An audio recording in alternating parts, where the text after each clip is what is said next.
Welcome to the Well Woman Show. Each episode is a transformational journey using mindfulness, feminism, leadership, and strategy to support you to thrive personally, generate wealth, and impact your community. I know that to be my greatest strength is being able to bring folks across difference in opinion, across geography, across class, across political party, to really come together and find out how do we be more effective, more efficient with our policies. And now, here's your host, feminist thought leader, London School of Economics grad, leadership consultant, and transformational coach, Giovanna Rossi. On the Well Woman Show this week, I talked to Commissioner-elect Adriann Barboa in Bernalillo County, District 3. Adriann currently serves as the policy director at Forward Together, where she works with families and communities across the state of New Mexico to bring about a culture shift and policies centered on the lived experiences of everyday New Mexicans. Adriann is a connector, an organizer, a trainer, and loves to spend her time with families and communities working toward building the world we all want to live in. Adriann brings 20 plus years experience in the direct service and social justice sectors, working primarily on issues of gender, reproductive, anti-violence, education, and criminal justice in Indigenous and communities of color. Today, we discuss how Adriann hopes to bring diverse stakeholders to the table, working across party lines and connecting people, and why it's important for women to work together for change. Before I bring Adriann on for our interview, I want to let you know about a special series on the Well Woman Show that showcases conversations with Black, Indigenous, and women of color colleagues and friends. And together we explore anti-racism and racial justice and what it means not only in the big picture, but how our daily lives are impacted, what we're reading, what we're doing, and where we go from here. This special series on anti-racism is part of the Podcasters for Justice campaign. We are podcasters united to condemn the tragic murders of George Floyd, Breonna Taylor, and many, many others at the hands of police. This is a continuation of the systemic racism pervasive in our country since its inception. And we're committed to standing against racism in all its forms. We believe that to be silent is to be complicit. We believe that Black lives matter. We believe that Black lives are more important than property. We believe that we have a responsibility to use our platforms to speak out against this injustice whenever and wherever we are witnesses to it. In creating digital media, we have built audiences that return week after week to hear our voices, and will use our voices to speak against anti-Blackness and police brutality. And we encourage our audiences to be educated, engaged, and to take action. You can find all the past episodes of the Well Woman Show featuring Black, Indigenous, and women of color at wellwomanlife.com/women of color. Also, there's a list of resources at wellwomanlife.com/anti-racism. All the information shared today can be found at the show notes at wellwomanlife.com/radio. You can also continue the conversation in the Well Woman Life community group at wellwomanlife.com/Facebook. The Well Woman Show is thankful for support from Natural Awakenings magazine in New Mexico and High Desert Yoga in Albuquerque. I'm speaking with Adriann Barboa today. Welcome to the show. Hello, thank you. I want to ask you, just who are you in the world today? Like all of these titles and important things that you do, and all of your identities, like who are you in the world today? Thank you so much. And thanks again for having me on today. I'm Adriann Barboa. First of all, I like to always say I'm a mother of two. I was actually a young parent, as many refer to as a teen mom. I had my son when I was 19 and my daughter when I was just 24. And I was a single parent, and I am a single parent and have raised my kids alone here. I also am a lifelong multi-generational resident of Bernalillo County. My family has been here in Bernalillo County for multiple generations. And I actually live in, which I think I say this point a lot because it makes me a bit of a different case. I actually live in the home that I grew up in here in Southeast Albuquerque. And while that's definitely a story of many New Mexicans hold I don't know that it's what a lot of our elected officials hold. So being in this position where I get to both have a neighborhood experience growing up as a kid in the same house in the same neighborhood to living here my whole entire life, and now getting to represent the same district, seeing all of our history and futures and promises and development over time. And, because of the world and the work, and I would say because of the encouragement of my father and mother that we're both working class. My father was a welder, my mom a factory worker, that this work to sort of work towards a better New Mexico, a better Bernalillo County where families and communities are recognized and we have equity and fairness across all spectrums is what has led me to do the work I get to do, and as currently as a policy director, but a forever community organizer, where I get to work directly with community on issues and that impact their lives and every day, and to really try and build a movement and a momentum where community and those most impacted are directly involved in shaping policies and practices for our state and our governments to better be meeting the needs of our families and communities. I get to work year-round, which is my absolute favorite thing, building policy that directly has the voices of community members and people most impacted by what those policies would do. Yeah, so I think that's a great way to start the conversation here. You really center community voices in your work. And so I don't see your work in the community, like in your, so-called paid job. I don't see that as very different from what you want to do in your elected office as commissioner. And so how do you think you can bring that into a system and an office that hasn't maybe been doing that so much? Yeah, thank you for this question, because I feel it's my biggest strength. And, and I also feel like that right now, COVID and the unprecedented times that we are facing actually lend to even greater opportunity for that. I think even before, this pandemic hit us, that I know that to be my greatest strength is being able to bring folks across difference in opinion, across geography, across class, across political party, to really come together and find out how do we be more effective, more efficient with our policies? Where do we find ground and really meet our communities and all our communities where they're at to create policies that actually serve and don't do harm to any of our communities? And so I already felt I could was excited about jumping into that work and bringing my skill and strengths into that to build across those differences. And I think this pandemic has created an even greater opportunity where so many of the inequities that we face, that our communities face all the time, have now come into very plain sight, where we see, where we can see the impacts on communities of color, on low-income families, in an even greater light than what we've seen before, and to prioritize those essential workers, people who I say that, have the real knowledge and insight on how to really get rid of some of those things that aren't serving us as well, whether it's bureaucracies or practices that haven't been working for a long time. I really see working with those most impacted get us to the solutions that benefit all of us. Yes, it's a bit of a different role, because now I could call on the resources of the government and that the office holds to really make sure we're bringing those voices. And you often hear elected officials talk about bringing stakeholders to the table. Well, oftentimes that's just like heads of departments or heads of businesses or the heads of commerce, right? But I'm interested, yes, in continuing conversations with those stakeholders, but also considering our community members and people impacted by the policies as important stakeholders that should be at every conversation as well. And that's how I hope and plan to lead. Yeah.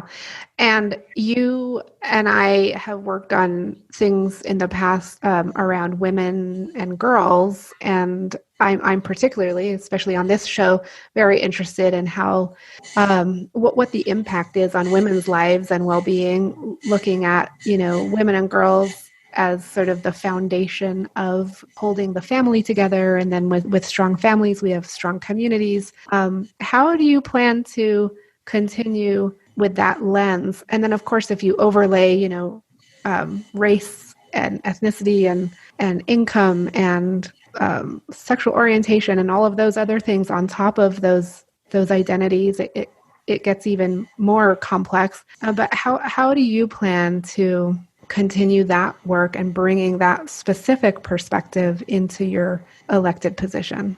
Yes, thank you. And I love the work we've gone to do together to really center women and girls and what that has meant both to the leadership in our state that now sees so many more women and girls, the leadership in our schools where, and I was at some of the recent protests and I see these young women that were just really leading and keeping the peace often where I saw them, really engaging and being so strong and in their power. And I think that's what it's about. And when we talk about when I say the words, those most impacted, then it's around every corner, right? If we look at healthcare disparities, if we look at behavioral healthcare disparities, if we look at the ways that education, the places where our education is impacted, racial justice doesn't just happen in criminal justice reform. It happens in how we address healthcare. And it's the same for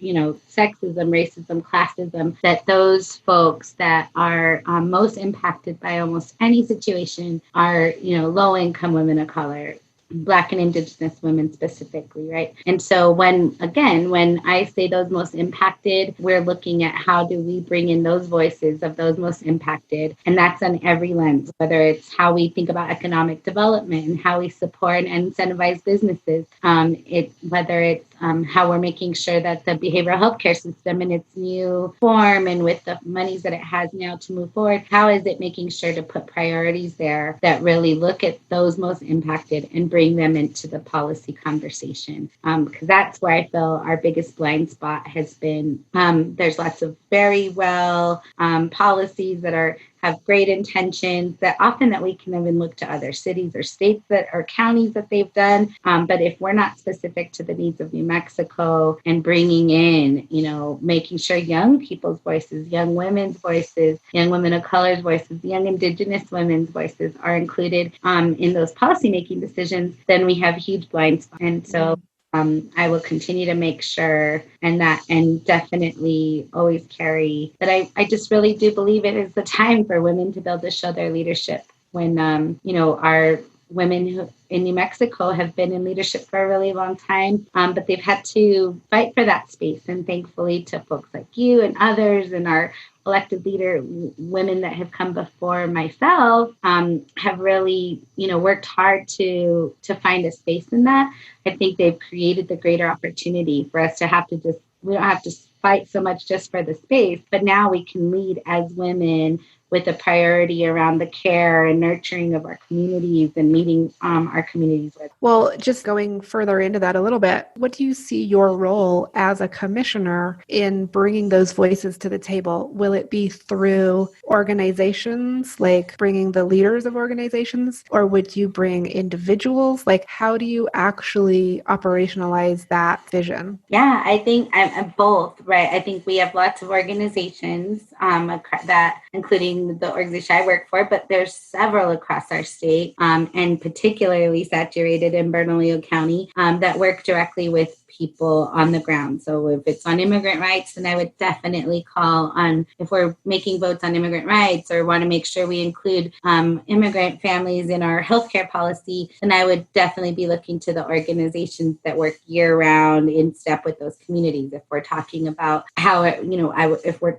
rebuilding our business economy, I would definitely want to pull in women business associations and organizations that work directly with women and or directly on business. So yes, it's both working with organizations, but also finding those individuals. One of the things I started to do during my campaign was actually talk to some of the, and this is another place that you and I, Giovanna, have in common where, we've looked to I actually went to the businesses that are on your family-friendly business policy and looked through them, started trying to call and talk to some of them. I would love to have business voices that are outside of just our Chamber of Commerce's. And so trying to connect with some of those businesses and, build relationships that are meaningful so that I can call on them when there's a policy and actually help them inform and give the view of what they feel as a true living and working and trying to run a business here in Albuquerque and Bernalillo County, what their experience is or how they can give input on those policies. So I definitely see as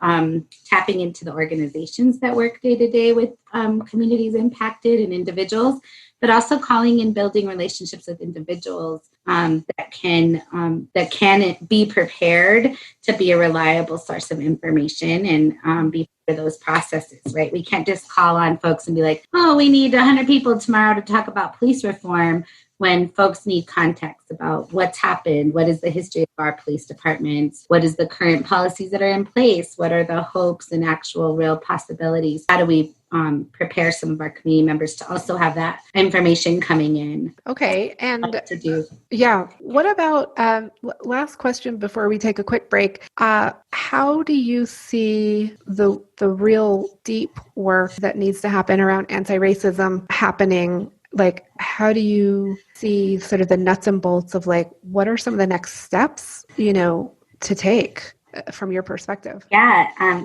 Thank you. I think, like I said, it's in every corner. It's not just in criminal justice reform. It's not just in how our police interact with community. It's in how we decide how we're going to offer services, who we prioritize in getting some incentives, and including whether that's on, like I keep saying, all the ends, if it's business ends, if it's access to healthcare, if it's tiny home villages, and how we approach the issue of people that are unsheltered right now. I think the approach is to make sure we're bringing that lens into every single one of those policy conversations. If we're talking about taxes, so many times people single race and racial justice into this sort of side conversation or something that we need within every single policy. A lot of times we rely on one person, on a like you're going to be like one voice on the commission to bring that lens. What support do you need, or what allies do you have on the commission that will help you do that so that you're not a lone voice? Thank you. This is such an important conversation. I say all the time that I learned early on in this work that especially women can't approach this as alone, not only because you have to have a base of support for anything, but also because it's so easy and we've seen it. I saw it happen, and that's how I learned it, is I saw women taking a stance and being the lone voice, and they're so easily dismissed to be like, oh yeah, that one crazy woman, or oh yeah, that one woman that's so radical, right? But when we come as a team, that is when we're able to not be taken down so easily. So I need a team. I believe, that the county commission can be a team. I feel like I'm good at working across differences. I believe that there's, right now we have, if we're talking party politics, we have a 4-1 on the commission, 4 Democrats and 1 Republican. And I'm open to working. I'm open and I've always worked across party lines. So I think, yes, I need to have a team. I have been successful in doing some of this work in my career because of white allies, of folks really being willing to step in and be either an aspiring or a true ally and work towards being that team and sort of backing each other up. And I'm willing to take the bold steps and be a brave, bold voice. And I need our community to continue to be with me and support me and hold me accountable. I want all of that. And and like you said, it takes a team. There's no way one person can do it alone. So I'm definitely looking for my team. Okay, great. I'm speaking with Commissioner-elect Adriann Barboa, also the Policy Director for New Mexico for Forward Together, and we'll be right back. I'm so thankful for support from Natural Awakenings Magazine in New Mexico, a monthly green, healthy lifestyle publication, and for support from High Desert Yoga, promoting optimum physical health, clarity of mind, and spiritual inspiration for all. You're invited to join me for a brand new monthly group experience over in the Well Woman Academy. This is a monthly group that includes access to the full 6-week course based on feminism, mindfulness, and the Well Woman Life Framework. It includes weekly groups coaching sessions with me, as well as office hours and a private Facebook group to share and grow. Don't get me wrong, this is hard work, but with these tools, you will easily find the time to do the course, get the coaching, and reach your goals monthly. If you find yourself worrying about whether you'll ever make it in the thing you're pursuing, waking up in the middle of the night with anxiety, lacking the energy you need to get everything done, stuck in some aspect of leading your team, procrastinating on moving forward with projects and tasks, or in a leadership role but second-guessing yourself constantly, I'd love to introduce you to the Well Woman Academy. It's for smart, high-achieving women changing the world who want to overcome anxiety, burnout, perfectionism, and insecurity. The result?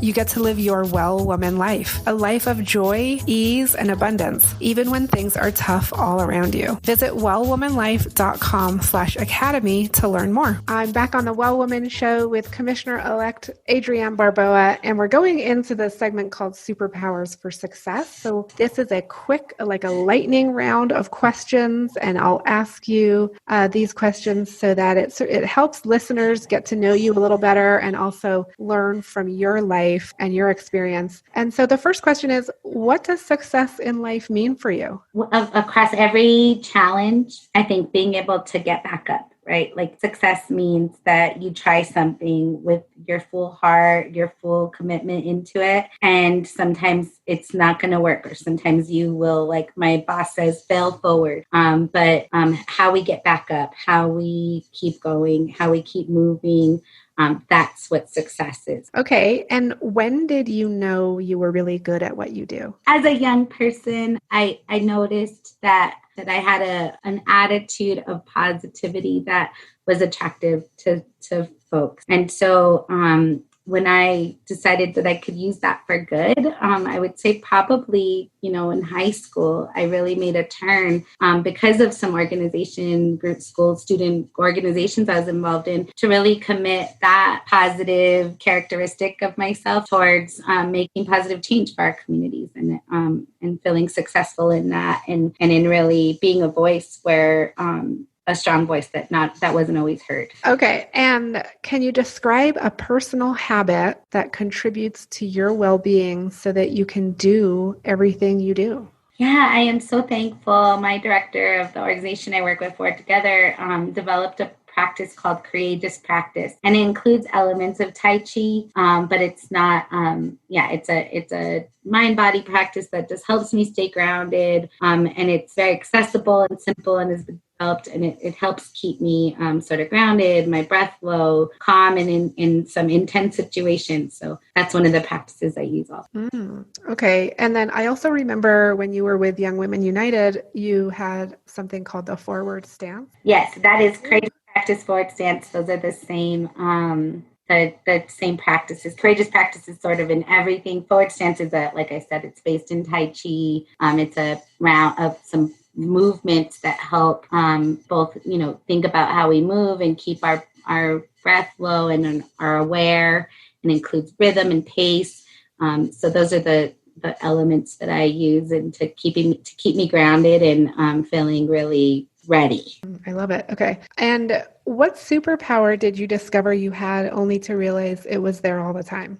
I would say calling on the phones and not being able to be at the doors. I know I'm good at connecting with folks through in person, but being able to connect over technology and through phones and in COVID and during crazy times, I feel like that power to connect it was very much realized in the calls and the connections I was still able to make, even though we weren't able to have large gatherings or be door to door. And is this something that you discovered later in life that was a kind of a superpower, or did you sort of always know that you had that ability? I mean, I mentioned that since I was young, like in high school, even in middle school, I was like sort of the loud, what most people might say the class clown, or but I definitely realized it as a superpower later in life, in that it wasn't about being a class clown, right? It's actually being able to bring people in and have an opening where people can relate to and want to connect and share their stories, their experiences. And so I feel it developed into a superpower that I'm thankful to have. Okay. And what advice would you give your younger self, say 20-year-old self? My goodness. I think, like I said, some folks say I'm an early adopter. So I hear something works and I want to jump on it and run it. I think there's some things that I've learned around pacing and, where there's the thing that's been most evident through like the campaign, the Respect ABQ Women campaign, or the work I've done to protect access to abortion care for women. It's really been about that they're not depolarizing, to depolarize any of our issues, right? Where we can't be all or nothing. We can't say it's all or nothing, right? We have to be able to find those places in between and really find opening and entrances for all our folks to be able to relate and be involved. So I would say, keep that opening, keep learning and building across all the differences to my youngers. Okay. And Adriann, do you identify as a feminist? Yeah, this is I've been through the full range, right? I was a third wave feminist. I'm a woman of color, revolutionist. Yes, I am always in the world to center women of color, and I know the power of that. So yes. So I've been using the word feminist for so long, but increasingly I'm really trying to add intersectional. So intersectional feminist, and like, what does that mean? And is that something that you? Yeah, I mean, when I first started Young Women United, for my lifelong being a community worker, but it was really where I learned about like third wave, second wave feminism, third wave of feminism, women of color led feminism, and that all of it's based in human rights framework, right? Sometimes the language of it all isn't even relatable to the folks we're trying to make the change amongst. So right. I'm thankful that my first entry point with Young Women United to it was around intersectional feminism, led by like Audre Lorde and Ross. That has always been the framework that I've entered feminism through, and I definitely appreciate the keeping pushing that. This is intersectional, and that we don't have single issue lives. Okay, Adriann, last question for you. What are you reading right now? What's on your nightstand? Actually, I have two things on my nightstand because of one is that I just have to sort of let myself escape sometimes. But Isabella Allende's Paula, which is it's about her daughter's death and life. It's not exactly the escape from reality, but it helps me just to have a sense. And then I've re-pulled out, because of all this work, it's called Invisible No More by Angela J. Ritchie, who I got to work with around police violence and women of color and trans women of color and gender non-conforming folks around police violence. And, she wrote this book out of a lot of work that Insight and other women of color-led reproductive justice organizations did and have done. And so I've pulled it back out to get my rings on all that again. Awesome. Well, it's called Invisible No More by Andrea Ritchie. Okay. We'll link to that in the show notes, so listeners will be able to look at the books that you're reading. And I want to thank you so much for being on the show today, Commissioner-elect Adriann Barboa.